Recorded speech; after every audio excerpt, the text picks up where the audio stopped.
Good morning. Welcome to Luna Hotel. Do you have any confirmation number with you, sir? Yes, here.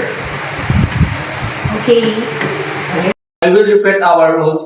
It's one double room and one single room. Yes, few rooms are now registered. Said ma'am, may I know if there's anything you would like to request for your stay? I forgot to say, can we have a sea view in front of our room? The view of your room is exactly the sea.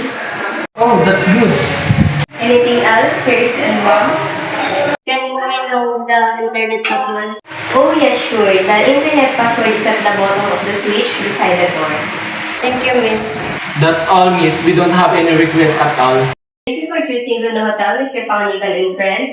To make sure you have the best experience during your stay here. If there are anything you would like to request, don't hesitate to dial the number 211. Enjoy your day, have a good day, and thank you.